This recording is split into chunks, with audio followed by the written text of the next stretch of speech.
Sejam todos muito bem-vindos para mais uma transmissão do Instituto Vida para Todos, diretamente da Estância Árvore da Vida, Sumaré, São Paulo.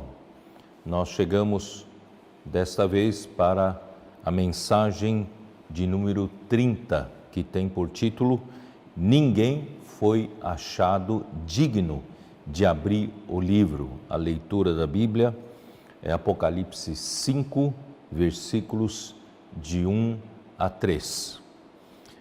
Antes de entrarmos no assunto propriamente dito,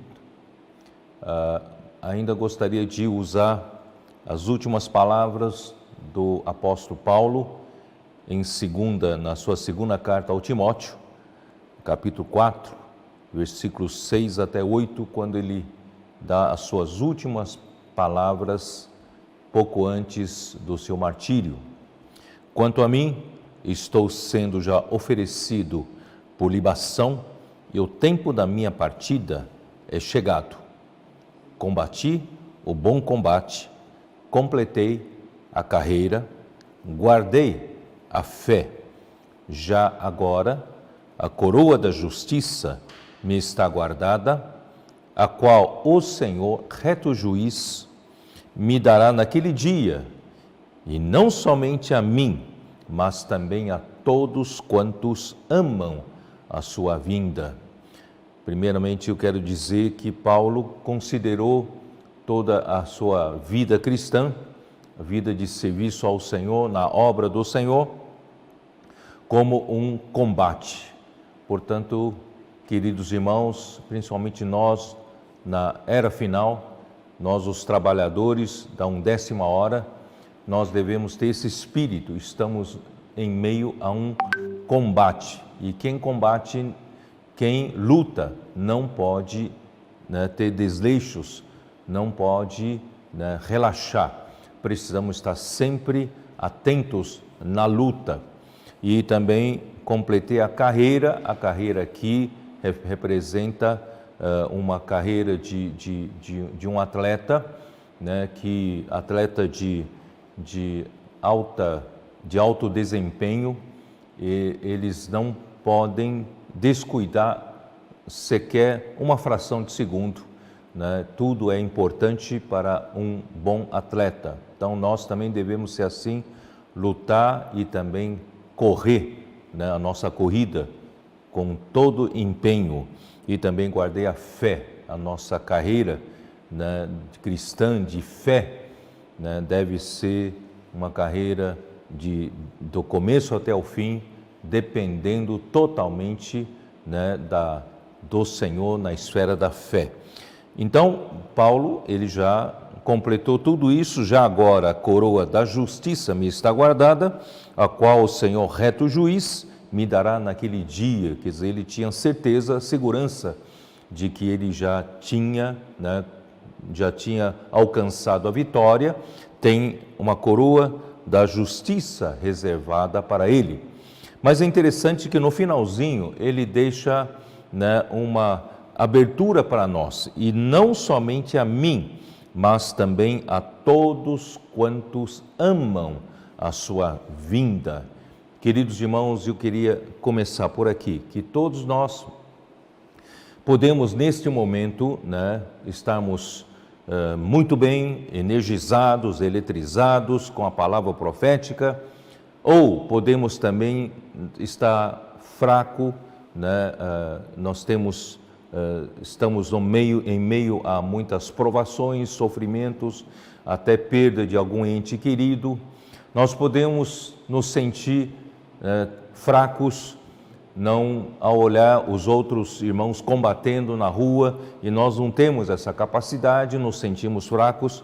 Queridos irmãos, não interessa se você é forte, se você é fraco. Aqui O importante é você amar a vinda do Senhor. Isso faz toda a diferença. Você pode, nesse momento, não se sentir forte, mas se você ama a vinda do Senhor, você terá um estado de um vencedor, você terá uma atitude de um vencedor, está bem?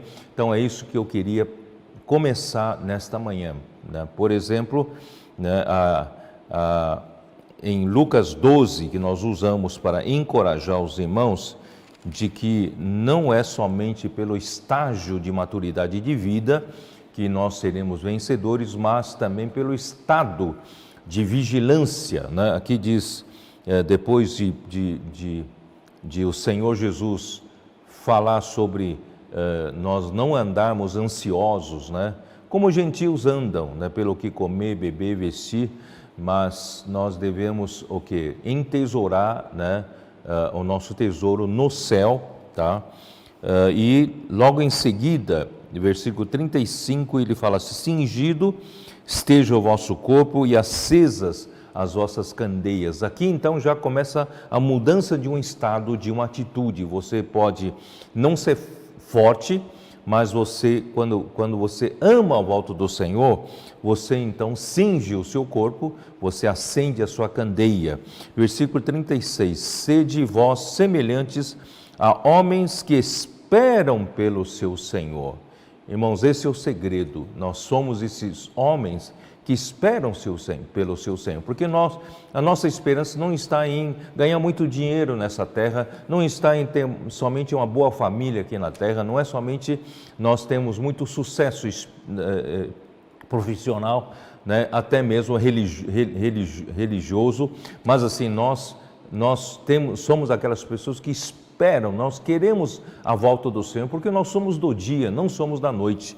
Nós queremos que o dia chegue, né? O Senhor trará o dia. Então, quando Ele vier bater a porta, logo nós abrimos para Ele essa porta, né? Nós devemos ser essas pessoas. Aí você terá uma atitude certa, uma atitude correta de um vencedor, né? Por isso diz assim, versículo 38, quer Ele venha na segunda vigília, quer na terceira, bem-aventurados serão eles, se assim os achar. Quer dizer, se o Senhor nos achar nesse estado, ainda que eu seja fraco, ainda que eu não tenha alcançado a maturidade, mas se eu sou aquele que ama a volta do Senhor, minha atitude é essa, né? Que espera pela volta do Senhor, e eu vivo cingido por causa disso, né? E o Senhor me achar assim, seria um vencedor, tá? Então é uma questão de vigilância. Versículo 39 fala: Sabei, pois, isto, se o pai de família soubesse a que hora havia de vir o ladrão, vigiaria e não deixaria arrombar a sua casa. Então é o estado de vigilância. Quando você espera a volta do Senhor, você ama a vinda do Senhor, você muda de estado, o seu estado é de vigilância. Portanto, queridos irmãos, mesmo que você se considere fraco, repito, né? Não tem problema, não tem problema. Você não está num momento muito bom, não tem problema. Mas se você estiver, né, você for daqueles que amam a vinda do Senhor, a sua atitude muda, né, e você vai ser um vencedor, tá bom? E esse é um primeiro ponto, é vigiar por si mesmo, ter um estado de vigilância e de sobriedade. Em segundo lugar, né, aqui diz assim: quem é, pois, Senhor diz, quem é, pois, o Senhor, quem é, pois, o mordomo fiel e prudente a quem o Senhor confiará os seus conservos para dar-lhes o sustento a seu devido tempo? Bem-aventurado aquele servo a quem seu Senhor, quando vier, achar fazendo assim. Quer dizer, então são duas coisas. Uma coisa, se você ama a volta do Senhor, você muda do seu estado de relaxamento para um estado de vigilância, né, de sobriedade. Mas, por outro lado, você também ama, né, quem o Senhor ama. O Senhor certamente, ainda que você se sinta fraco, mas o Senhor quer encarregar você de cuidar de alguns. Então, se você sabe que uma mãe, né, quando cuida de uma criança, esquece até da sua fraqueza, esquece da sua debilidade. Então, nós precisamos ter alguém para cuidar. Se o Senhor nos confiar alguém, ou seja, para pregarmos o Evangelho, ou para nós cuidarmos, nós devemos cuidar, e assim esse estado, né, mostra que nós amamos a volta do Senhor. E quando o Senhor voltar e encontrar-nos fazendo assim, isto é, alimentando nossos conservos, no seu devido tempo, nós seremos vencedores. E isso, capítulo 12 de Lucas, refere-se ao pequenino rebanho. Então, o pequenino rebanho é pequeno em número, mas eles têm uma atitude diferente, que é esperar, né, pela vinda do Senhor, com um estado de vigilância correto e também alimentando os conservos que o Senhor lhes confiou, tá? Então, a igreja em Filadélfia é a mesma coisa. A igreja em Filadélfia, a carta, né, que João escreveu à igreja em Filadélfia em Apocalipse 3, ali ela é uma única igreja que recebeu do Senhor uma palavra dizendo: venho sem demora. Por quê? Porque ela é uma igreja que espera pela vinda do Senhor, né? Tem um estado de aguardar, de esperar, de lutar pela volta do Senhor. Então o Senhor fala: venho sem demora, e o Senhor livrará, né, esses da igreja em Filadélfia que viverem, né, perseverantes na perseverança em Jesus, eles serão livrados da grande tribulação, tá? Então, com tudo isso, quero encorajar você. Não importa se você está passando por um momento difícil ou não, você pode mudar de estado, né? Você pode, né, amar, você pode ser um daqueles que amam a volta do Senhor. Isso faz toda a diferença, viu, queridos irmãos? Isso faz toda a diferença. Muito bem. Bom, aí, essa palavra, né, que nós estamos falando é para aqueles que amam a volta do Senhor, a vinda do Senhor.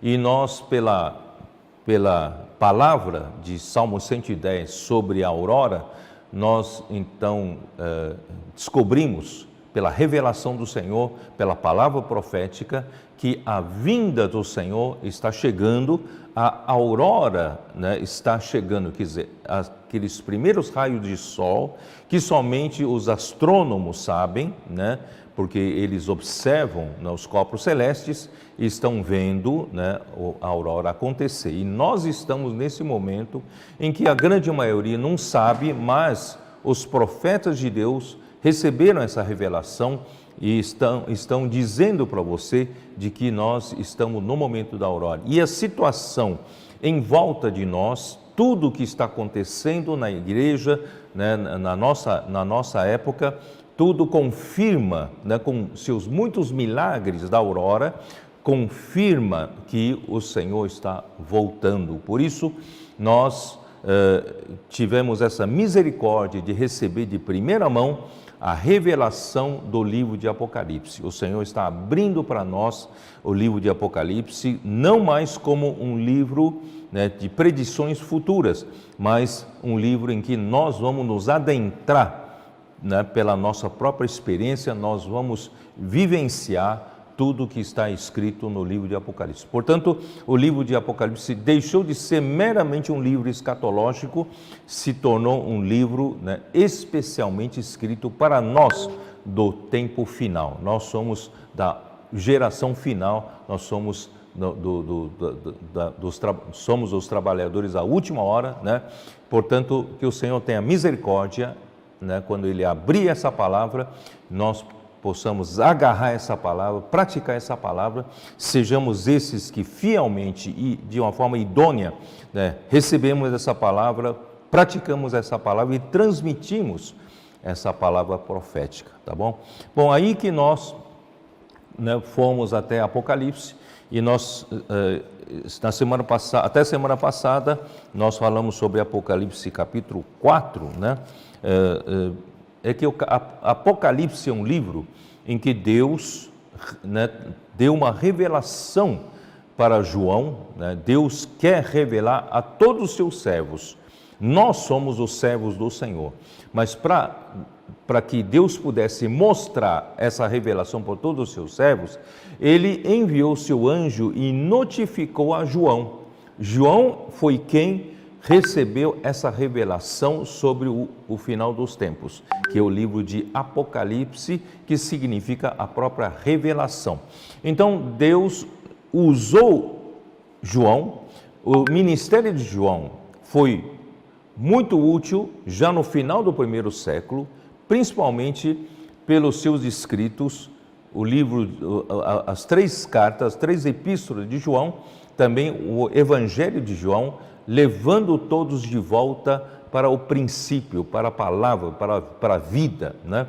E o livro de Apocalipse é um livro à parte, é um livro escrito para dizer o que irá acontecer no final dos tempos, mas esse livro de Apocalipse, dentro do ministério de João, é um ministério especial que Deus encarregou a João para o final dos tempos, isto é, para nós. Então, em João, ele, então, em espírito, viu a primeira visão. A primeira visão que ele viu era um semelhante a filho do homem, andando no meio dos 7 candeeiros de ouro, cuidando das 7 igrejas, cuidando, 7 aqui número de completude de toda a igreja, de todas as igrejas, de todas as épocas. Então, nosso Senhor Jesus nunca deixou de cuidar, né, como sumo sacerdote. Ele sabe da sua fraqueza, ele sabe da sua necessidade, de cada um de nós, né? Então, nós estamos debaixo desse cuidado. Não se preocupe, não se sinta abandonado, não se sinta só, ninguém está vendo você, ninguém cuida de você, não. Nós temos um sumo sacerdote que anda no meio dos 7 candeeiros de ouro, mas principalmente para executar a obra de Deus e a vontade de Deus, que é edificar a sua igreja. E depois vem as 7 cartas às 7 igrejas, que num tempo oportuno nós falaremos. Aí nós entramos em capítulo 4 de Apocalipse. Capítulo 4 de Apocalipse fala a respeito da segunda visão.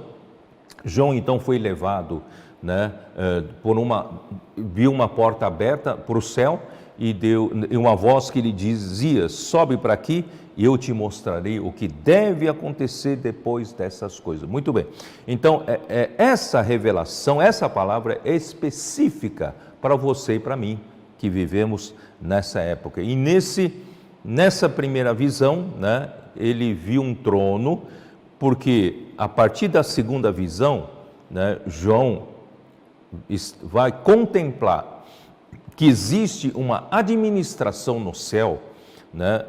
O trono de Deus está ali para governar toda a terra, para administrar tudo que vai acontecer com relação ao mundo, né? Com relação a toda essa rebeldia do mundo, como Deus vai lidar, como Deus vai tratar e vai finalizar, e o que Deus vai fazer no final. Então, assim, nessa segunda visão, João viu isso. E eu falei para vocês que ao redor do trono há versículo 3, né? Ao redor do trono há um arco-íris semelhante no aspecto a esmeralda, e ao redor do trono há também 24 tronos com 24 anciãos. Eu já disse, são 24 anciãos, representando todos os anjos, todos os seres angelicais, né? Aqui são os líderes, os sacerdotes de Deus e também os reis de Deus, que serão substituídos por nós. Mas desde a fundação do mundo, desde que Deus criou os anjos, ele então estabeleceu assim, tá? E também a 4 do trono, né, saíam relâmpagos, vozes, trovões, e diante do trono ardem 7 tochas de fogo, que são 7 Espíritos de Deus. O livro de Apocalipse é o único livro que fala dos 7 Espíritos, quer dizer, nesse final dos tempos, Deus precisa não só de 7 em numeral, 7, não, e nem tampouco somente 7 vezes mais forte, mas é a completude, é o número completo, quer dizer, é o Espírito, né, na sua plenitude, atuando na sua plenitude com a sua força total, tá? E adiante de trono, né, semelhante a um mar de vidro, no meio do trono, à volta do trono, 4 seres viventes, cheios de olhos por detrás, por diante e por detrás. Muito bem. Aí então nós vamos ver os 4 seres viventes em Ezequiel capítulo 1. Então eu não quero repetir tudo isso, mas eu tenho que complementar com uma coisa. Os 4 seres viventes, eles são seres angelicais que representam a nós. representam os seres vivos que Deus criou aqui na terra. E os seres vivos que o Senhor criou aqui na terra é liderado por homem. Homem, né, foi a quem foi dado o domínio, né? Isso está em Gênesis 1, versículos 26 até 28. Então, o homem, né, era para ter domínio nessa terra. E esses 4 seres viventes, eles são como um só, andavam, né, com as asas, 2 asas unidas uma a outra, as 4, e os 4 eram como um ente só, uma unidade só. Eles então iam para onde o Espírito, né, impelia para ir, eles iam na direção do Espírito. Na verdade, o que eu quero complementar é de que nós estamos totalmente conectados a esses 4 seres viventes. Quando nós estamos no Espírito, quando nós estamos fazendo a vontade de Deus, né, nós estamos totalmente conectados com os 4 seres viventes, e o que eles fazem lá em cima é porque nós entendemos que Deus quer fazer assim, fazer a sua vontade. Então, aí nós nos conectamos a eles e nós fazemos a vontade de Deus e fazer a roda girar, o mover de Deus está seguindo adiante. Então, quando o homem aqui na terra entender a vontade de Deus, e a vontade de Deus está sendo revelada para nós todas as semanas, vem por meio da palavra profética. E nós temos, toda a igreja tem uma só direção, né? Graças a Deus, o Senhor está revelando, né, fortemente. Então isso nos dá direção, é a direção do Espírito. Na verdade, a palavra profética traz para nós a direção do Espírito que os 4 seres viventes já têm, eles têm essa direção. Mas está esperando que nós aqui na terra, né, nos conectamos com eles e entendamos a direção do Espírito, tá? Por isso que, assim, quando nós na terra entendemos o que Deus quer e seguimos nessa direção, nós vamos ser unânimes, seguindo junto com os 4 seres viventes. Por isso que em Mateus 6, quando aquela oração que Jesus pediu para fazer, eu na verdade deveria ter falado, na época eu não tive tempo de falar, vou falar agora, Mateus 6, né? Aquela oração, portanto vós, versículo 9, portanto vós orareis assim: Pai nosso que estás no céu, santificado seja o teu nome. Presta atenção no versículo 10. Venha o teu reino, faça-se a tua vontade, assim na terra como no céu, né? Então, no céu, a vontade de Deus é facilmente feita. Os 4 seres viventes sabem qual é a vontade de Deus, sabem a direção do Espírito claramente. Mas o problema é que a igreja aqui na terra precisa conhecer a vontade de Deus como os 4 seres viventes conhecem. Então nós aqui na terra precisamos também conhecer, né, a vontade de Deus por meio da palavra profética. Portanto, irmãos, prezem a palavra profética, não vá para outra direção, não adote outra palavra. A palavra de direção é esta, é a palavra profética. Então, quando a terra, a igreja, entender que pela palavra profética é essa direção para ir, os 4 seres viventes estão prontos, estão só nos aguardando para nós nos conectarmos com eles, entendemos a vontade do Senhor e seguir em frente. Então, ó Senhor Jesus, por isso que o Senhor, né, ele precisa que nós, hoje aqui na terra, nós entendamos o que o Senhor está querendo dizer, né, levar-nos para frente. Portanto, esses 4 seres viventes, né, e nós estamos totalmente conectados. Que o Senhor possa nos abençoar nisso. E outro aspecto que eu precisava falar era a questão do arco-íris que eu falei na minha live, né? E Deus, eu mostrei para os irmãos que Deus, em Ezequiel 1 aparecem os 4 seres viventes, que em Ezequiel 10 explica que são os querubins. E a ênfase para com os querubins é a glória do Senhor. E na ênfase para a glória do Senhor aparece o metal brilhante. E o metal brilhante é o electro, tá? Em hebraico é hashmal. Hashmal significa eletricidade mesmo. Então, os querubins que zelam pela glória de Deus são como fonte de eletricidade. São um metal brilhante e é representado por um amarelo, né, âmbar. Tá?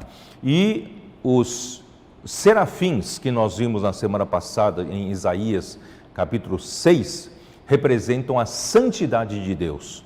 E o trono que estava acima dos 4 seres viventes era um trono de safira, que é azul, né? Então são 3 cores, a cor amarela, vermelha e azul. E são 3 cores primárias que produzem todas as demais cores. Portanto, as 7 cores conhecidas por nós do arco-íris são compostas dessas 3 cores primárias. E, na verdade, são infinitas cores, né? Infinitas cores, mas tudo é uma combinação dessas 3 cores. Então, o que eu quis dizer para os irmãos naquele dia, na live, é que o arco-íris tinha semelhança, o aspecto de esmeralda. Esmeralda é vida. Não é a vida de Deus. A vida de Deus é pedra de jaspe. A esmeralda refere-se à vida. Então, toda a vida que Deus criou aqui na terra, representado pelo homem, vamos focar no homem. E todo homem, né, que Deus trabalha, né, todo o trabalho de Deus sobre nós é um arco-íris, quer dizer, ele é uma composição, né, da santidade de Deus, da glória de Deus, da justiça de Deus, é uma composição, né? Por exemplo, nós né, sempre falamos que muitas vezes o pai, ele é muito rigoroso, né, no certo e errado, na justiça, e a mãe é coração mais mole com relação ao amor, né? Então, se você tratar todas as coisas somente com a justiça, né, ninguém mais está à altura, né, da justiça e tudo deve ser eliminado. Mas se você tratar somente com amor, né, nós não vamos disciplinar ninguém, não vamos tornar ninguém, né, útil, né, aí para frente. Então, existe um equilíbrio entre o plano da justiça e o plano do amor. Deus é justiça, mas Deus é amor também. Então, quando ele trata com o homem, ele trata no equilíbrio de justiça com o amor. Então, eu não sei se você conhece a geometria. Quando nós estudamos a geometria, o amor, a justiça é como se fosse um plano no espaço, e o amor é outro plano no espaço, né? Os 2 planos no espaço, e quando se encontram, é o equilíbrio entre a justiça e o amor. Esse encontro de 2 planos na geometria dá uma reta. Então, se você andar nessa reta, você está em equilíbrio entre justiça e amor. E é assim que Deus anda conosco, Deus nos trata nesse equilíbrio, tá? Portanto, isso, claro, isso depende da dosagem da justiça e dosagem do amor. Então, Deus sabe dosar certinho, né, lidando com cada um de nós. E falando daquelas 3 cores primárias, eu quero dizer para vocês que Deus trata com cada um de nós com dosagem certa de cada coisa, né? Então, na dosagem das 3 cores primárias, aparecem sempre cores diferentes. Então, se eu traçar um perfil, né, nós somos um perfil estático, né, de cada ser. Tem pessoa que tem maior dureza no coração, tem pessoa que é tocada facilmente pelo Senhor, se arrepende fácil. Tem pessoas que são rápidas, pessoa que é lenta, pessoa que é rebelde, tem pessoa que é mansa. Quer dizer, então nós somos perfis diferentes E Deus não vai dosar da mesma maneira para cada um. Deus tem a sua dosagem para lidar com cada um, né? E também dependendo das circunstâncias. Por exemplo, Nadab e Abiú, eles ofereceram fogo estranho, Deus deu a dosagem total da santidade e fulminou eles. Quer dizer, se Deus usar essa dosagem para todos nós, teríamos todos fulminados. Então, por isso que Deus, ao longo da nossa... Isso aí é um perfil estático, mas no nosso perfil dinâmico, né, no nosso viver, nós encontramos circunstâncias diferentes, nós temos cada um pano de fundo diferente, né, temos cada um a sua família, sua esposa, seus filhos, seu marido, né, seus amigos, quer dizer, nós encontramos circunstâncias diferentes, trabalhos diferentes, né, ambientes diferentes, quer dizer, então imagina só, para Deus tratar com cada um, Ele precisa usar de muita sabedoria e dosar certo, né, sobre essas três cores, a justiça de Deus, a glória de Deus e a santidade de Deus, né, e ainda mais, Deus é amor, né? Por trás de tudo é o amor, tá bom? Então, por isso que, no final das contas, se você olhar para a sua vida em termos de cores, a sua vida é feita de... O tratamento de Deus com você é uma vida de muitas cores bonitas. E se você juntar de todo mundo, é um arco-íris, é um arco-íris. Então, Deus trata com os seres vivos aqui na Terra, principalmente com os homens, né? É isso aí. E a nossa... E no final das contas, sabe, Efésios 3, ele fala assim, versículo 8, a mim, o menor de todos os santos, me foi dada esta graça de pregar aos gentios o evangelho das insondáveis riquezas de Cristo, e manifestar qual seja a dispensação do mistério, desde os séculos oculto em Deus, que criou todas as coisas para que pela igreja a multiforme sabedoria de Deus se torne conhecida agora dos principados e potestades nos lugares celestiais. Quer dizer, eles se gabavam que eles eram muito, né, que Lúcifer era muito capaz, muito perfeito, tá? Mas não sabem que Deus tem muito mais, né? Deus tem a multiforme sabedoria de Deus, quer dizer, então quando Deus juntar todos nós redimidos um dia, nós vamos ver um arco-íris, uma coisa bonita, né? Como aquela orquestra, né? de milhões de instrumentos diferentes, mas todos tocando uma música bonita, em sintonia, debaixo, né, do maestro, da direção do maestro que é Cristo, tá? Então, bom, essas são as palavras que eu queria dizer para vocês, que nós hoje, eu queria complementar, os 4 seres viventes esperam por nós para poder fazer a vontade de Deus, para se mover, porque os 4 seres viventes não têm corpos físicos para executar a vontade de Deus na terra. Por isso eu quero ler para vocês Romanos 12, versículo 1. Rogo-vos, pois, irmãos, pelas misericórdias de Deus, que apresenteis os vosso corpo por sacrifício vivo, santo e agradável a Deus, que é o vosso culto racional. Quer dizer, esse versículo é justamente para isso. Os 4 seres viventes querem executar a vontade de Deus, sabem a direção do Espírito, mas eles têm que esperar a igreja aqui na terra para que entendam a direção do Espírito pela palavra profética. Por quê? Porque a igreja aqui na terra, nós temos corpos, eles não têm corpos aqui na terra.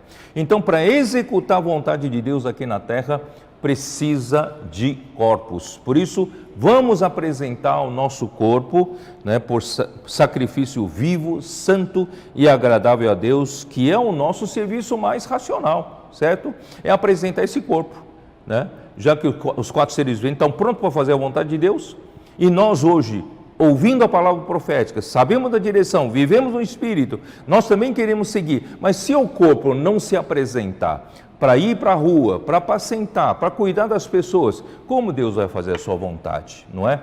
Então, graças a Deus, hoje nós temos né, esse Deus que é tão maravilhoso, que está cuidando de tudo, está levando a cabo, né, a vontade de Deus. Muito bom. Então vamos voltar lá. Eu preciso então dar prosseguimento. Vamos para Apocalipse, capítulos 4 e 5, né, que nós estamos falando. Capítulo 4, eu já disse que fala das coisas que devem acontecer depois destas. Isso está no versículo 1, né? Acontecer depois dessa. Na verdade, essas coisas que devem acontecer depois dessas coisas, vai desde capítulo 4 de Apocalipse até o capítulo 22 de Apocalipse, tá? Então, o Apocalipse, né? Apocalipse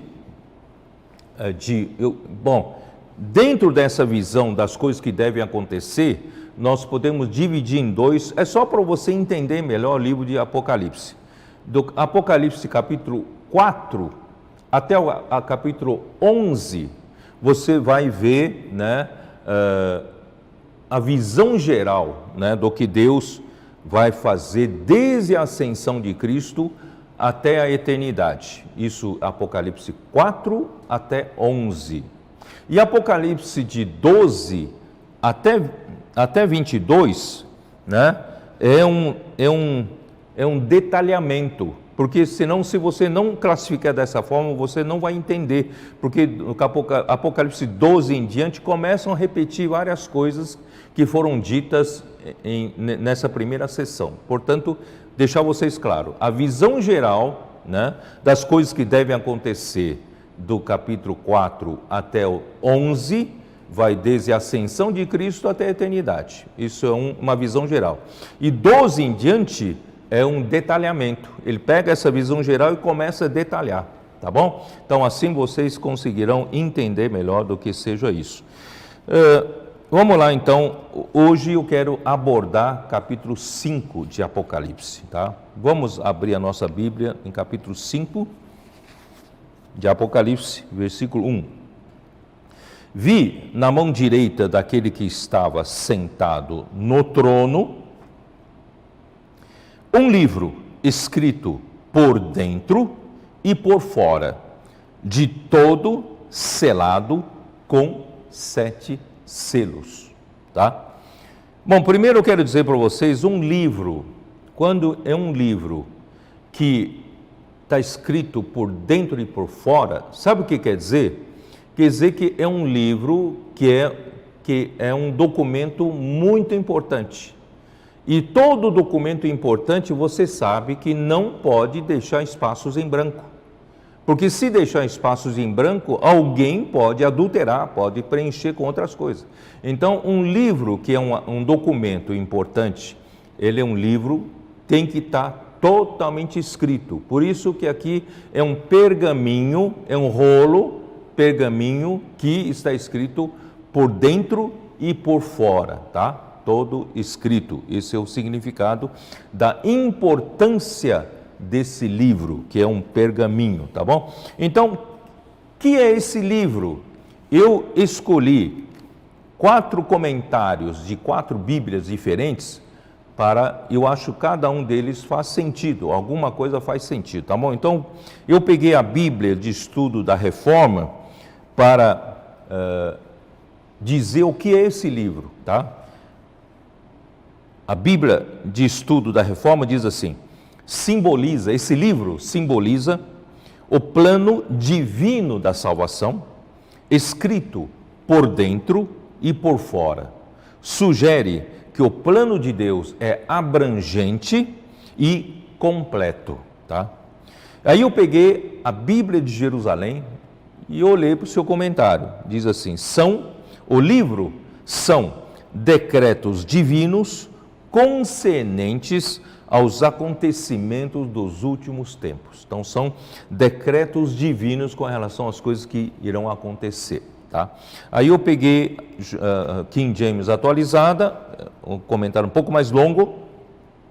O livro estava na forma de um pergaminho enrolado, escrito de ambos os lados.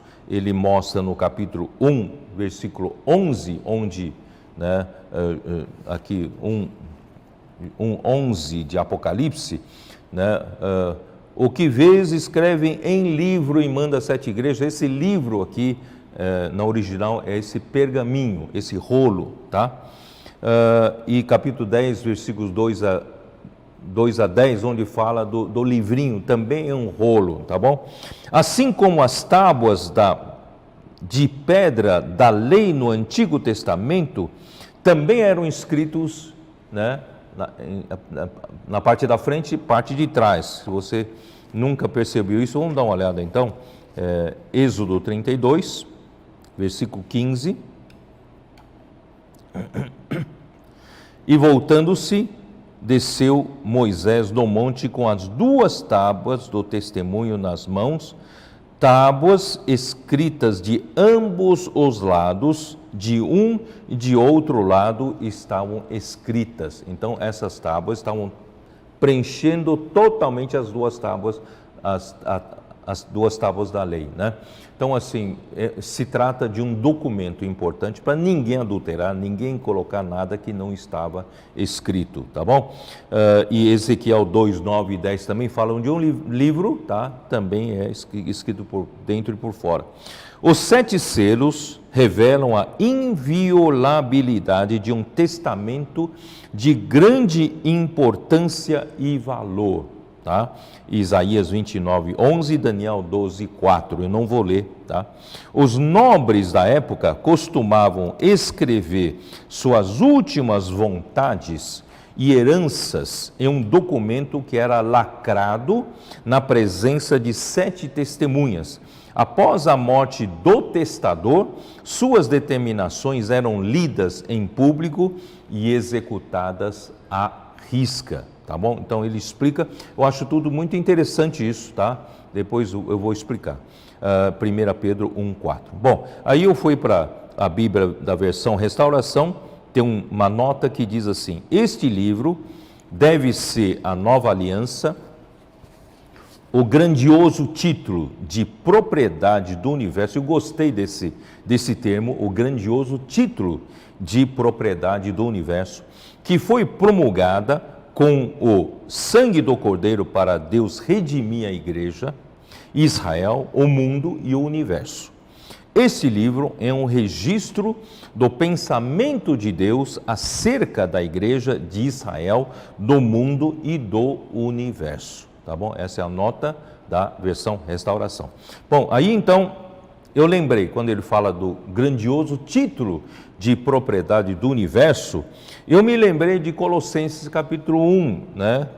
Vamos abrir a nossa Bíblia, né? Dar uma olhada lá. Colossenses capítulo 1, a partir do versículo 15, né? Para mostrar que a quem pertence esse universo, não é? Quem criou, né? A quem pertence, tá? Este, né, tratando-se do Filho, este é a imagem do Deus invisível, o primogênito de toda a criação. Ele foi o primeiro da criação. Pois nele, no Filho, foram criadas todas as coisas. Ora, tudo foi criado nele, nos céus, né, na terra, nos céus, sobre a terra, as visíveis, as invisíveis, sejam tronos, sejam soberanias, quer principados, quer potestades, tudo foi criado por meio dele e para ele. Vocês estão vendo? A gente começa a entender o título de propriedade, tá? Ele é antes de todas as coisas, nele tudo subsiste, quer dizer, ele é por onde tudo começou, e ele é o ponto de conexão de todas as coisas. Ele é a cabeça do corpo, aí já é da nova criação, ele é a cabeça do corpo, da igreja, ele é o princípio, o primogênito de dentre os mortos, para em todas as coisas ter a primazia, porque aprouve a Deus que nele residisse toda a plenitude da criação e também da nova criação, né? Então, é título de propriedade né? Ele é o proprietário, né? Hebreus capítulo 1, versículo 2, né? É muito interessante, fala assim: nestes últimos dias nos falou pelo Filho, a quem constituiu herdeiro de todas as coisas. Então isso tudo é dele, tá? Pelo qual também fez o universo. O universo foi feito por meio do Filho e também é para ele. Ele é o herdeiro de todas as coisas. Ele que é o resplendor da glória e a expressão exata do seu ser, sustentando todas as coisas pela palavra do seu poder, depois de ter feito a purificação dos pecados, assentou-se à direita da majestade nas alturas. Então, ele fez a purificação, né? Purificação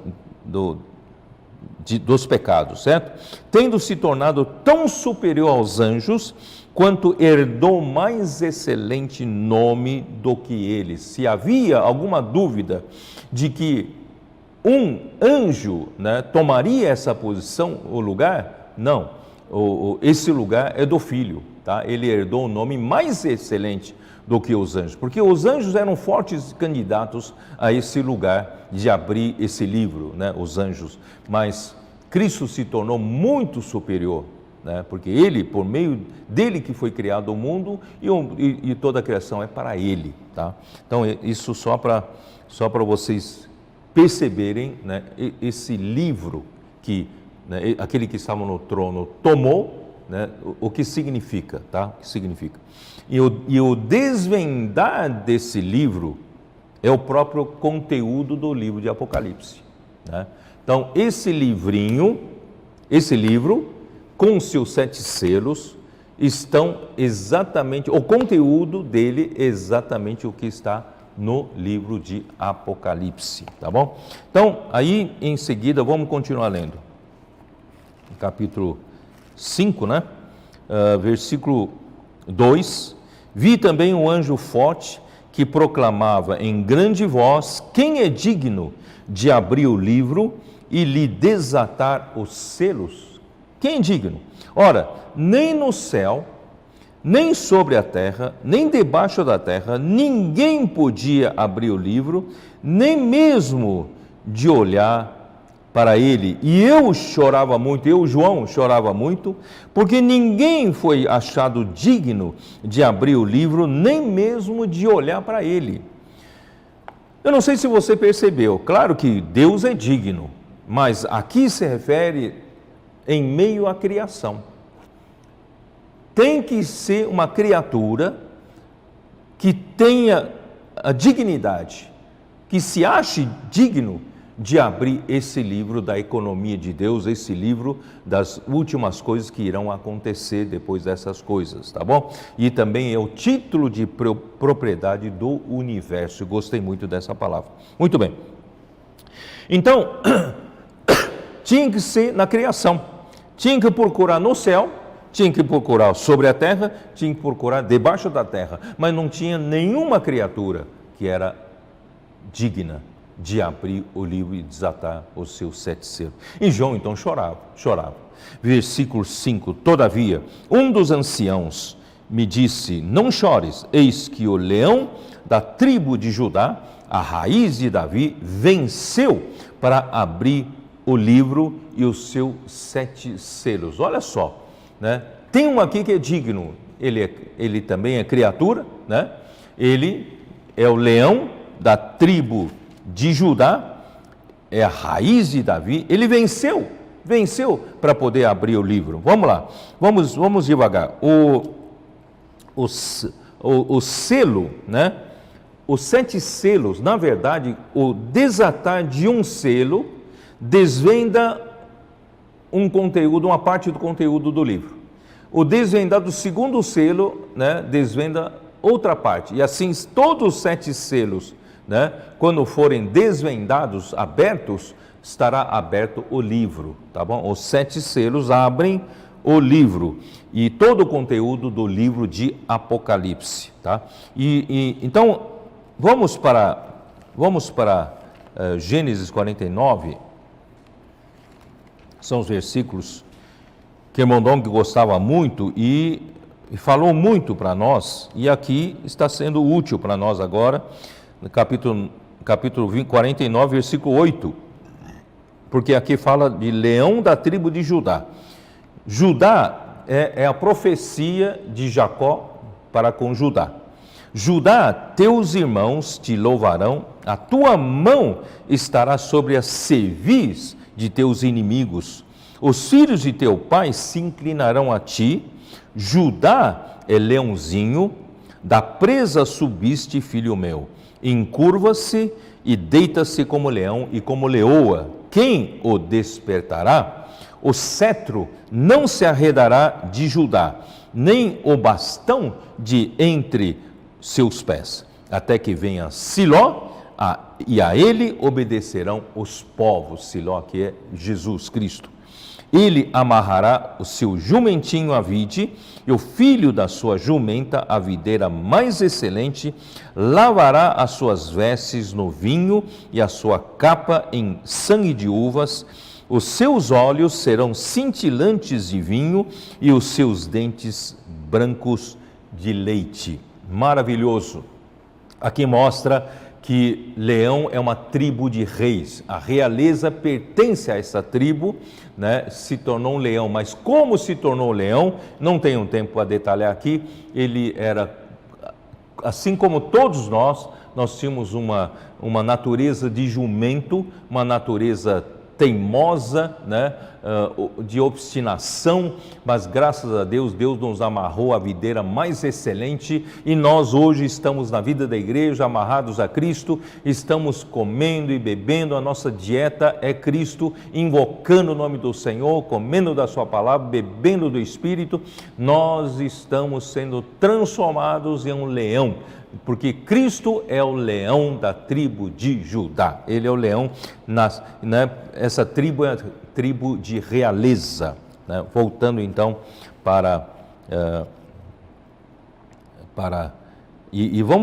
vamos para Mateus 1:1, só para mostrar que Jesus era filho de Davi, tá bom? Mateus 1:1. Livro da genealogia de Jesus Cristo, filho de Davi, filho de Abraão. Então, primeiro menciona que Jesus é filho de Davi, porque o livro de Mateus enfatiza, salienta que Cristo é rei. Ele é o rei do reino dos céus. Então, ele é o filho de Davi, tá bom? E também Isaías 11:1. Dá uma olhada, Isaías 11:1.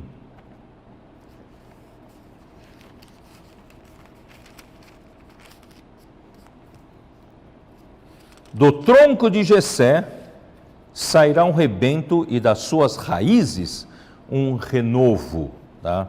Então, o tronco de Jessé, às vezes parece que está tudo terminado, mas de repente começa a brotar. Esse rebroto é o rebento, esse rebroto, né, é um renovo. Do tronco de Jessé sairá um rebento e das suas raízes um renovo, porque a nação de Israel tinha sido até terminada, né? Depois de muito tempo é que Jesus surgiu do tronco de Jessé um rebento e um renovo, tá? E aí, versículo 10, naquele dia recorrerão as nações à raiz de Jessé, que está posta por estandarte dos povos, e a glória lhe será a morada. De um lado, né, Cristo é um rebento de Jessé, né, filho de Davi, e por outro lado, né, ele é a raiz de Jessé, ele é a origem de Jessé, ele é antes de Jessé, tá bom? Então, por isso que ele não é somente para governar sobre a nação de Israel, para governar sobre os judeus, mas é para governar sobre os gentios. Dá uma olhada em Romanos 15, versículo 12. Também Isaías diz: haverá a raiz de Jessé, aquele que se levanta para governar os gentios, nele os gentios esperarão. Então, esse rei veio da linhagem de Davi, ele é do filho de Davi, de Jessé, um rebento de Jessé, né? Mas ele também é a raiz de Jessé, a origem de Jessé. E ele é aquele que se levanta não só para governar sobre os judeus, mas para governar sobre os gentios. E nele os gentios esperarão. Por isso em Apocalipse 5:5 fala da raiz de Davi, e nós já lemos, vou ler capítulo 22, fala outra vez, né? Capítulo 22 de Apocalipse, versículo 16. Eu, Jesus, enviei o meu anjo para vos testificar estas coisas às igrejas. Eu sou a raiz e a geração de Davi, a brilhante estrela da manhã. Quer dizer, Jesus, ele é a raiz, ele é a origem de Davi, a origem da realeza, tá? Ele também é a geração de Davi, ele é o filho de Davi, veio de Davi, tá? E é a brilhante estrela da manhã, que pré-anuncia a chegada do dia. Muito bom. É por isso, em Mateus 22, versículo 42, Senhor Jesus, Mateus 22, versículo 42, diz assim: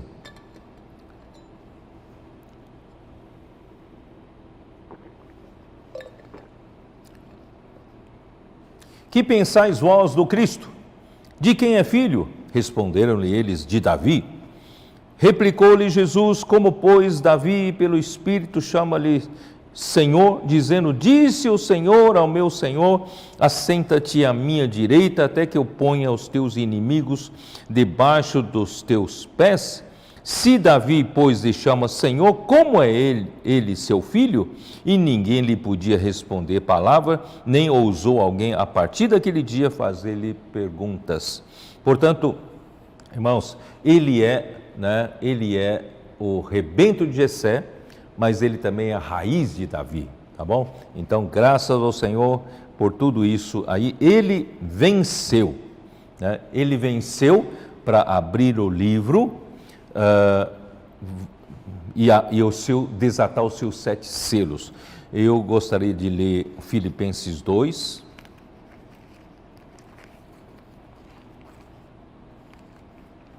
Não sei se vocês percebem que está por trás, havia uma surda competição. Nos tempos remotos, Deus havia criado um arcanjo com muita sabedoria, muita formosura, como o selo da perfeição, sinete da perfeição, né? E ele era tão perfeito, era tão bom, tão sábio, certo? Que ele achou que ele seria esse que teria a propriedade do universo.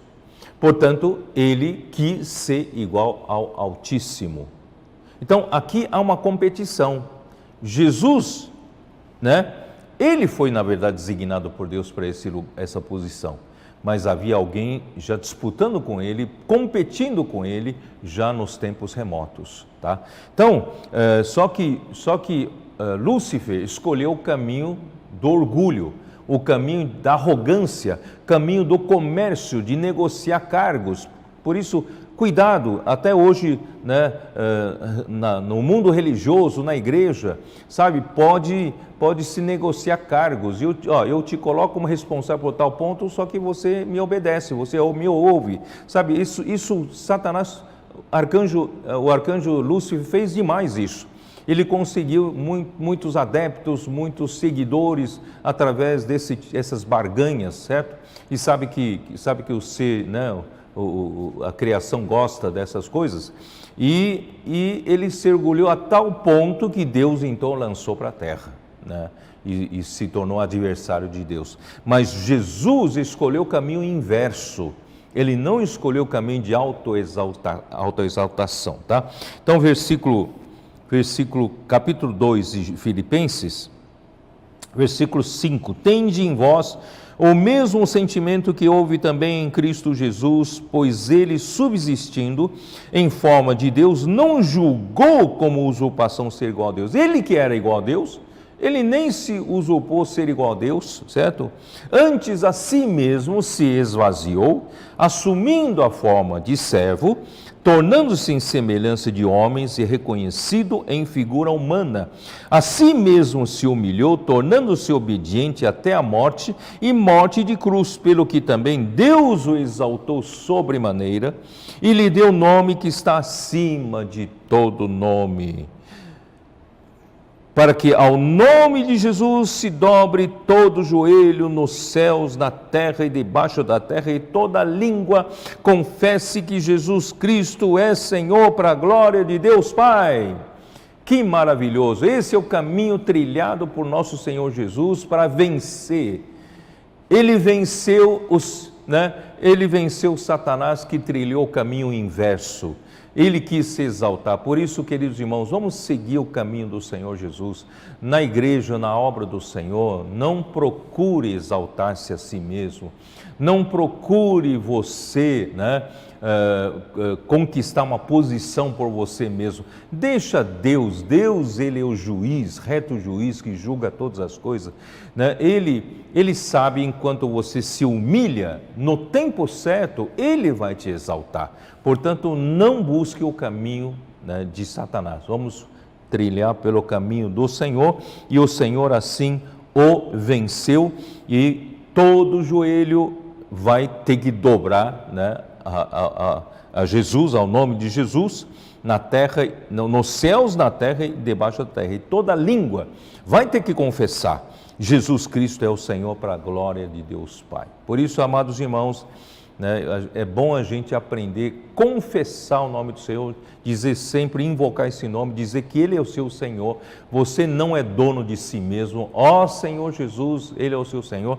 E de vez em quando, irmãos, é bom aprender a dobrar os joelhos no chão, não só no coração, mas dobrar fisicamente o joelho no chão, tá? Isso é bom para mostrar reverência, Ele realmente é o Senhor nosso, tá bom? Porque Ele venceu para abrir o livro e os seus 7 selos. Mas Ele não só venceu do orgulho, da arrogância de Satanás. Romanos capítulo 8, versículo 3. Ele venceu, ele condenou na carne o pecado, tá? Romanos 8, porque o pecado era o grande problema do homem, certo? Se não resolver o problema do pecado, não tem como o homem voltar para Deus, ser resgatado para Deus, e muito menos viver uma vida de justiça para Deus, Então, aqui em Romanos 8:3 diz assim: porquanto o que fora impossível à lei, no que estava enferma pela carne, isso fez Deus, enviando seu próprio Filho em semelhança de carne pecaminosa, e no tocante ao pecado, e com efeito condenou Deus na carne o pecado. Então, Jesus venceu, na cruz o pecado. Como? Ele tomou a carne igual nós, essa carne que nós temos, Ele tomou essa mesma carne, só que presta atenção, Ele tomou a semelhança da carne pecaminosa. Quer dizer, Ele tinha essa semelhança da carne, a mesma carne como nós, carne e sangue, mas Ele não tinha pecado. Essa é a diferença. Ele tomou a semelhança da carne pecaminosa, mas quando Ele foi colocado na cruz, foi pendurado na cruz, Ele pendurou também a carne, porque Ele tinha semelhança da carne, e dentro da carne tinha o pecado, não na carne dele, mas Ele pendurou a carne de toda a humanidade que tinha o pecado dentro de si. Portanto, Ele condenou o pecado na carne. Vocês estão entendendo? Então, não só isso, ele ainda em Hebreus 2,14, dá uma olhada.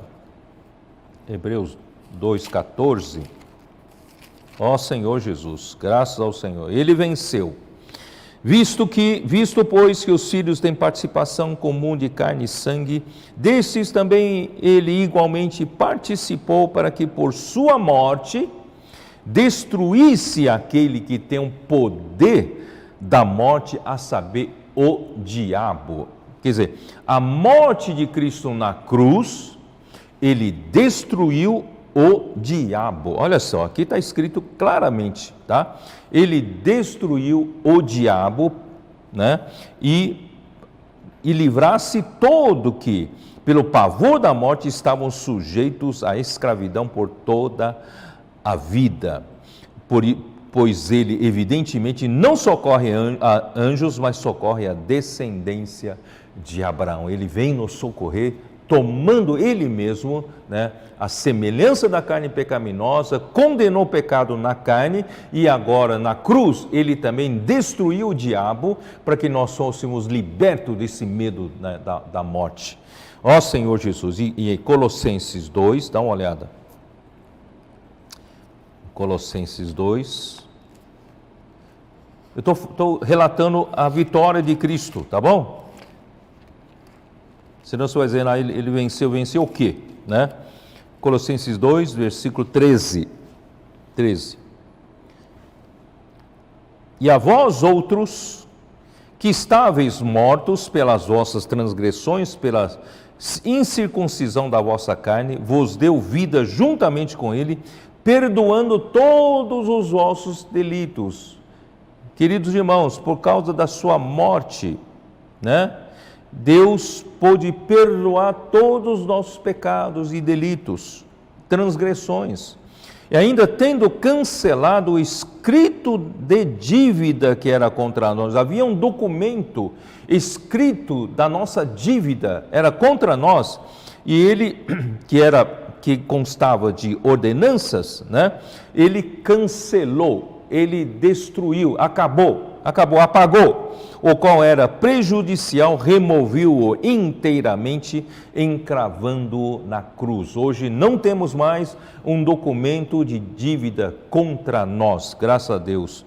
E ainda mais despojando os principados e as potestades, publicamente os expôs ao desprezo, triunfando deles na cruz, né? Então, Deus despojou os poderes dos principados e das autoridades angelicais malignos, expondo-os publicamente ao desprezo, à vergonha, triunfando deles na cruz. Esse sim merece abrir o livro, esse venceu, né, contra tudo isso que eu relatei para você, tá bom? Então aí voltando lá para Apocalipse, ó Senhor Jesus.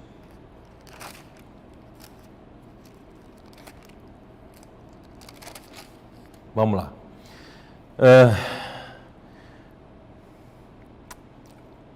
Então vi, versículo 6, então vi no meio do trono e dos 4 seres viventes e entre os anciãos de pé um cordeiro como tinha sido morto. Queridos irmãos, o anjo apresentou a João como o leão, né, da tribo de Judá, a raiz de Davi. Mas quando João viu, ele viu o quê? Ele viu um cordeiro. Um cordeiro como tendo sido morto, quer dizer, o sentido aqui é um cordeiro que acabara de ser morto. Um cordeiro, né, que acabou de ser morto e na ascensão estava diante de Deus, né, que ele era o único digno de tomar o livro da mão daquele que está sentado no trono e abrir-lhe o seu 7 selos. Então esse cordeiro, né, e ele tinha 7 chifres, bem como 7 olhos, que são os 7 Espíritos de Deus enviados por toda a terra. Então esse, ó Senhor Jesus, esse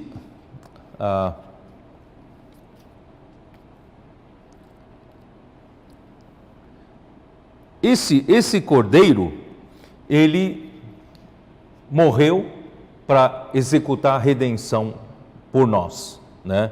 E nos comprou de volta para Deus, tá? E só que agora esse cordeiro, né, está de pé, tá? Quanto à redenção, ele terminou seu trabalho e Deus Pai o convidou para sentar-se à sua direita e aguardar até que ele ponha por debaixo dos pés do Senhor, né, todos os seus inimigos. Mas, no tocante a levar a cabo a administração de Deus, né, ele ainda está de pé, né, após a ascensão. Então, ele ainda é responsável, embora hoje é o Espírito que está executando aqui na terra, mas ele ainda é cabeça, ele ainda é responsável para a execução da administração de Deus, tá? Então, vamos fazer o seguinte, aqui fala assim, ele tinha 7 chifres, bem como 7 olhos. Aqui ele já tem, né? Ó Senhor Jesus, aqui é meio complicado para explicar, mas deixa eu primeiro fazer o seguinte. Vou falar. Ele é aquele que morreu, né? Mas eu queria mostrar para vocês que esse livro é um testamento, é a nova aliança, tá? Hebreus capítulo 9, versículo 15, dá uma olhada. Hebreus capítulo 9, versículo 15. Eu vou ler desde o 14. Muito mais o sangue de Cristo, que pelo Espírito eterno, a si mesmo se ofereceu sem mácula a Deus, purificará a nossa consciência de obras mortas para servirmos ao Deus vivo. Por isso mesmo, ele é o mediador da nova aliança, a fim de que, intervindo a morte para a remissão das transgressões que havia sob a primeira aliança, recebam a promessa da eterna herança daqueles que têm sido chamados. Tá? Então, em primeiro lugar, eu quero deixar claro que ele, né, ele é o mediador da nova aliança, tá? Porque acreditavam-se, né, muitos acreditavam, né, principalmente os judeus, davam muito valor para os anjos, acreditavam que os anjos, né, porque a lei foi dada por meio de um anjo por Moisés. Então, eles acreditavam que os anjos eram o mediador entre o homem e Deus. Não é, tá? O mediador entre o homem e Deus, o mediador da nova aliança, é Jesus. E ele morreu, tá? Para quê? Para que todas as transgressões que foram feitas debaixo da primeira aliança que Deus fez com Israel, isto é, a morte dos animais, né, em sacrifício ao Senhor, derramado a favor para Deus poder perdoar os pecados deles, mas Cristo é que fez a verdadeira remissão, né? Então, com a morte de Cristo, tá? Aí versículo 16, porque onde há testamento, é necessário que intervenha a morte do testador, pois um testamento só é confirmado no caso de mortos, visto que de maneira nenhuma tem força de lei enquanto vive o testador. Não sei se vocês entenderam. O testador, Jesus Cristo, ele fez um testamento com a sua morte, porque se não houvesse a morte, não haveria testamento. O testamento só é testamento por causa da morte do testador. Então, Jesus Cristo, né, ele é o mediador dessa nova aliança e ele morreu para que houvesse o testamento. Então, quem melhor para abrir o testamento, senão aquele mesmo que é o mediador da aliança e morreu, mas um fato peculiar, esse testador morreu e ressuscitou, né? Todos os testadores, né, morrem e não ressuscitam, mas esse testador morreu e ressuscitou. Portanto, ninguém melhor do que ele é digno de abrir o livro, o testamento, tá bom? Isso é muito importante vocês entenderem, irmão. Então, esse cordeiro, voltando para o cordeiro, esse cordeiro tinha 7 chifres. O chifre na Bíblia representa poder para lutar. Então, o cordeiro que morreu derramando o seu sangue para a nossa redenção, ele agora é um cordeiro com poder para lutar. E os 7 chifres se representam, o número 7 é o poder pleno, total, pleno poder para lutar. Portanto, queridos irmãos, nós temos alguém no céu administrando, né, a economia de Deus, o plano de Deus, a vontade de Deus, mas ele é aquele cordeiro que tem 7 chifres, tá? E não só 7 chifres, mas 7, vamos lá, voltando lá para Apocalipse 5, né? Ele tinha 7 chifres, bem como 7 olhos, que são os 7 Espíritos de Deus enviados por toda a terra. Quando fala dos 7 olhos, os 7 olhos são, já disse, para vigiar, para perscrutar, para infundir a vontade de Deus e também para executar o juízo, né? E são também para completar a obra da edificação da casa de Deus, que é a igreja. Isso está em Zacarias capítulo 4, versículo 7. Ali também, vamos abrir a Bíblia em Zacarias.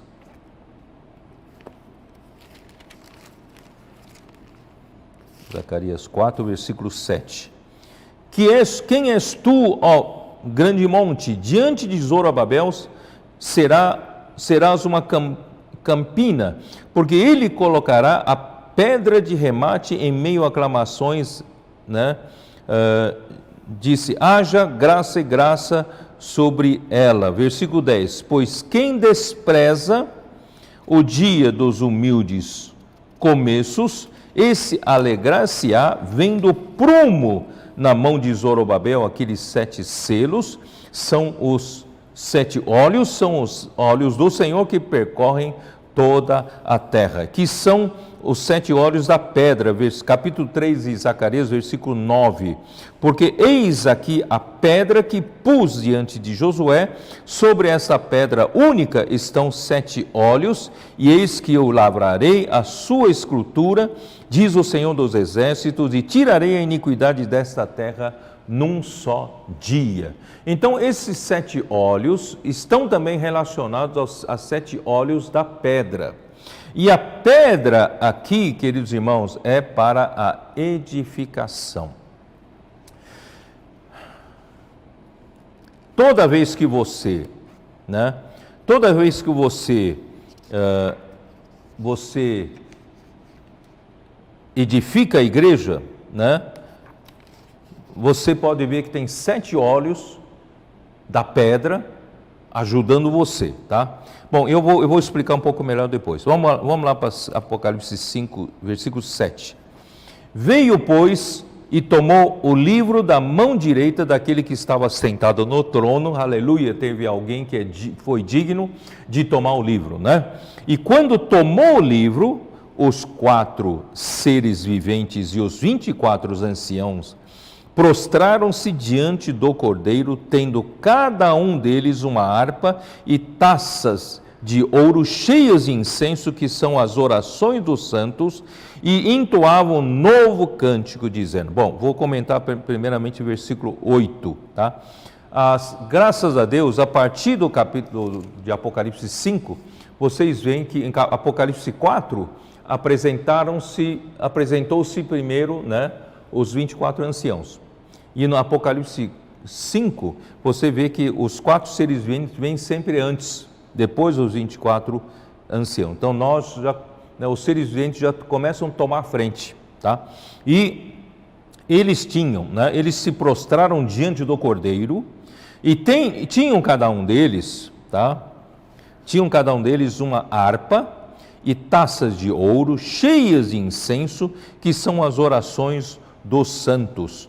Então, os 24 anciãos, eles ministram, servem a Deus. Eles eram servo de Deus, sacerdote de Deus. Eles servem a Deus como?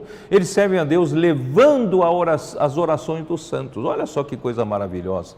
Quando você ora, quando eu oro, sabe, tem anjos ao nosso redor que levam as nossas orações até Deus. E esses 24 anciãos oferecem as orações dos santos, né, cheio de incenso, tá? Vou explicar aqui. Cada um deles tinha uma harpa e taças de ouro cheias de incenso, né? As taças de ouro representam as orações dos santos, cheio de incenso. Incenso é Cristo, tá? Incenso dá uma olhada em Efésios 5, versículo 2. E andai em amor, como também Cristo nos amou e a si mesmo se entregou a si mesmo por nós, como oferta e sacrifício a Deus em aroma suave. Então, Cristo, ele se entregou por nós em sacrifício e oferta, para se tornar esse aroma suave, para Deus poder aceitar. Então, as nossas orações são como taças de ouro, mas precisa conter um incenso que é Cristo, porque Cristo, sim, ele se entregou por nós, né, ofereceu como sacrifício e ofertas a Deus por nós, para poder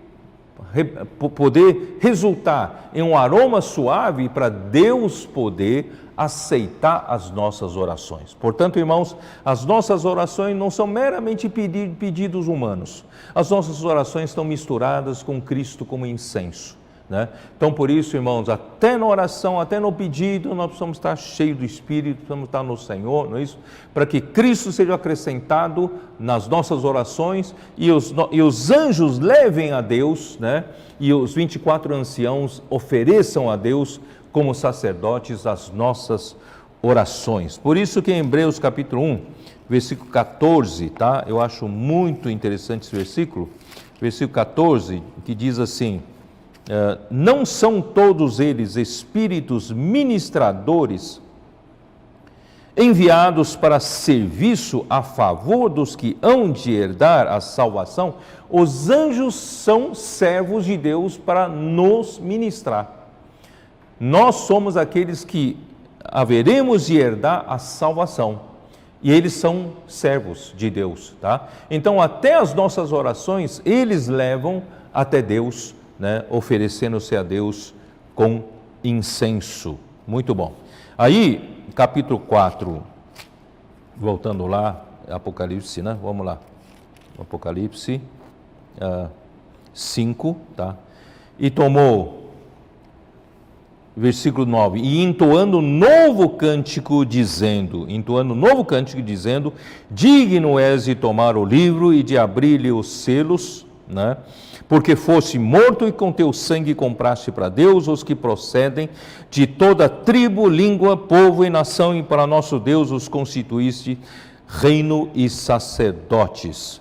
No final do capítulo 4, né, houve um cântico, né, para o cântico da criação.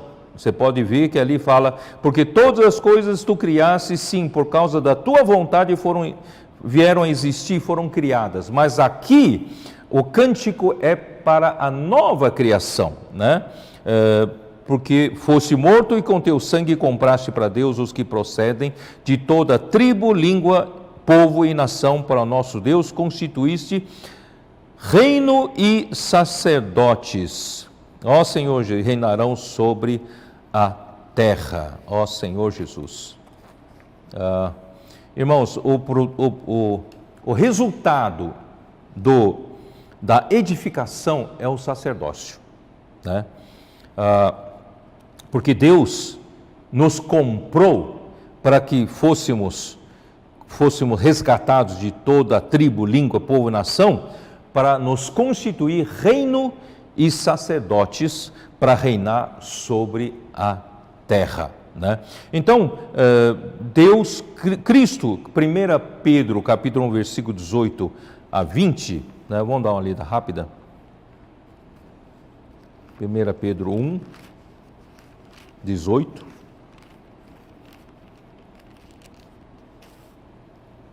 Sabendo que não foi mediante coisas corruptíveis como prata ou ouro que fostes resgatados do vosso fútil procedimento que vossos pais vos legaram, mas pelo precioso sangue, como de cordeiro sem defeito e sem mácula, o sangue de Cristo, sabe? Conhecido com efeito antes da fundação do mundo, porém manifestado no fim dos tempos, por amor de vós. E por meio dele tendes fé em Deus, o qual o ressuscitou dentre os mortos e lhe deu glória, de sorte que a vossa fé e esperança estejam em Deus. Então, com precioso sangue de Cristo, né, de um cordeiro sem defeito, sem mácula, Deus nos comprou, nos resgatou, né, para Deus. Para quê? Deus quer nos fazer sacerdotes, porque aquela pedra única de Zacarias 3, né, que é para edificação, tá? A pedra é uma pedra viva. Dá uma olhada em 1 Pedro 2, tá? Versículo 4 e 5.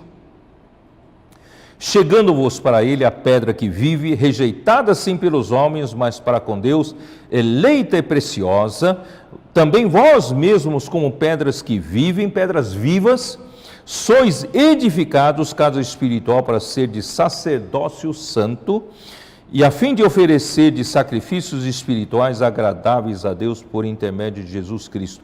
Irmãos, aqui eu quis mostrar aqui, porque aquelas 7 olhos da pedra referem-se à edificação.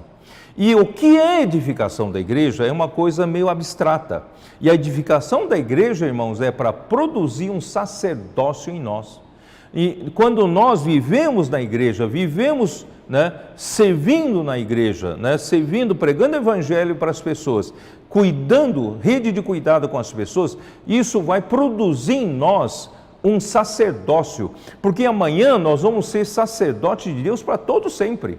Os vencedores serão sacerdotes de Deus e de Cristo por 1000 anos, mas todos serão sacerdotes para servir a Deus para todo sempre. Por isso, hoje, enquanto nós estamos servindo na igreja, sabe, nós estamos sendo treinados para nosso sacerdócio.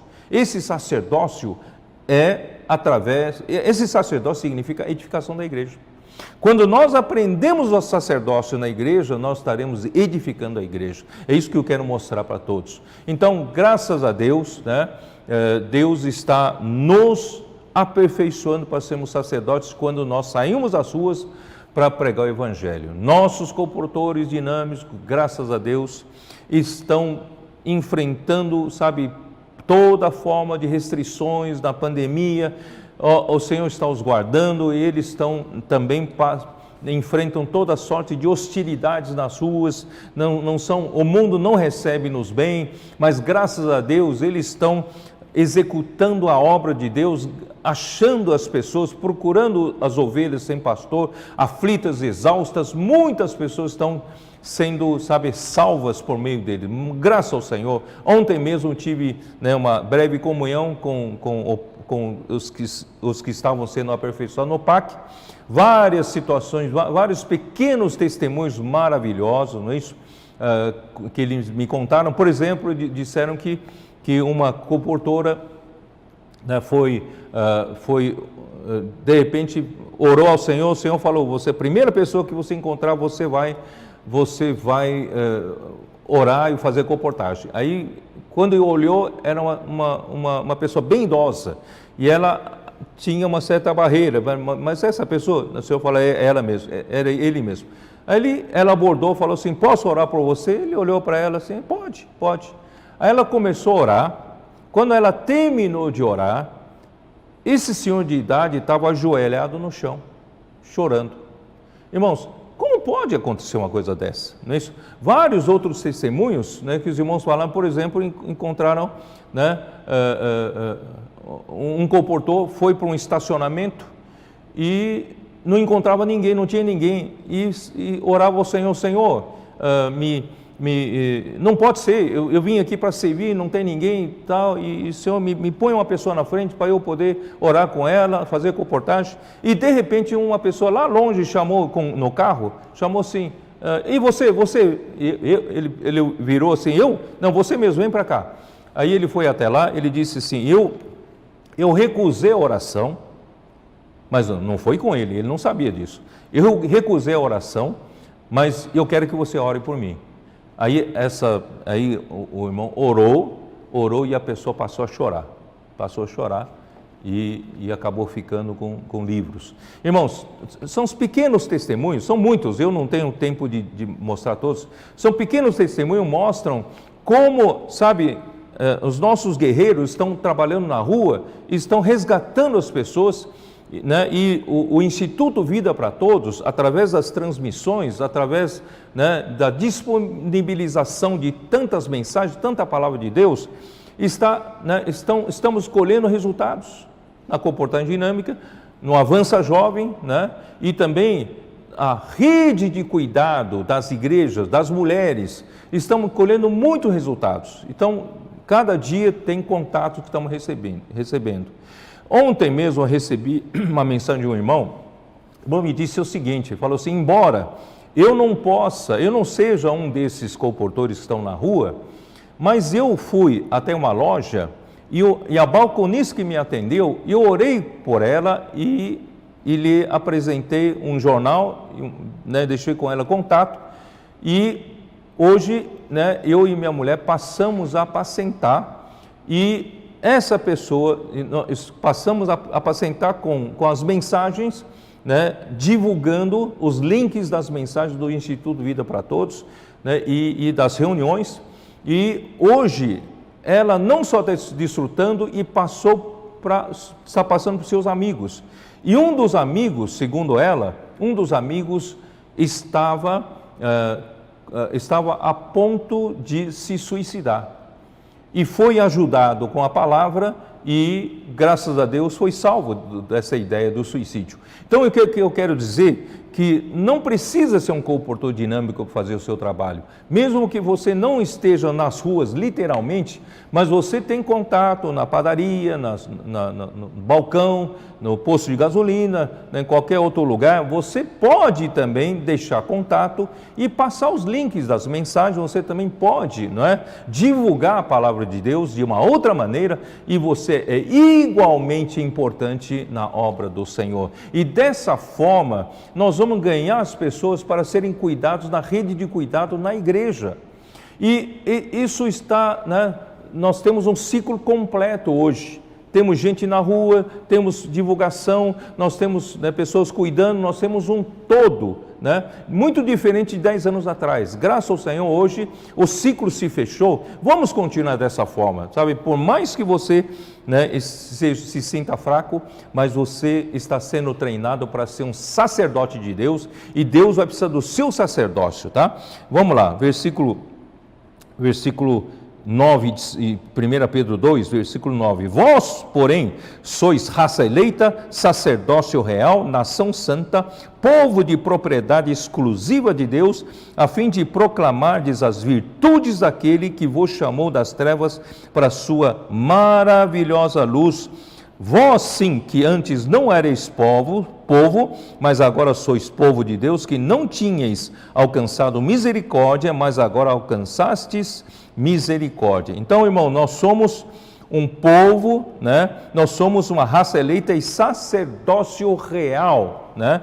Então, vou terminar aqui, Apocalipse 5, tá? Então, ele nos comprou e nos constituiu reino e sacerdotes, e reinarão sobre a terra, né? Os vencedores reinarão com Cristo por 1000 anos, isso está no capítulo 20, versículo 6, né? A parte final. Pelo contrário, serão sacerdotes de Deus e de Cristo, reinarão com ele os 1000 anos. E todos os redimidos, depois dos 1000 anos, sabe, passarão a reinar com o Senhor, tá? Capítulo 22 de Apocalipse, versículo 3. Nunca mais haverá qualquer maldição, nela estará o trono de Deus e do Cordeiro, e os seus servos o servirão. Esse servir aqui é como sacerdotes, tá? E contemplarão a sua face, e na sua fronte está o nome dele. Nós seremos sacerdotes para todo sempre, porque estamos sendo treinados na igreja para servir ao Senhor, né? Servir as pessoas, tá? Então vamos terminar. Versículo 11: Vi e ouvi uma voz de muitos anjos ao redor do trono dos seres viventes e dos seres viventes, dos anciãos, cujo nome era milhões e milhões e milhares de milhares, né? Aqui estão todos os anjos, todo o mundo angelical, tá? Então aqui eles, na verdade, há milhões, aqui é miríades e miríades, então são milhões, são muitos milhões, então são muitos anjos. Digno, né, proclamando em grande voz, digno é o Cordeiro que foi morto e receber o poder e riqueza e sabedoria e força e honra e glória e louvor. Aleluia, os anjos.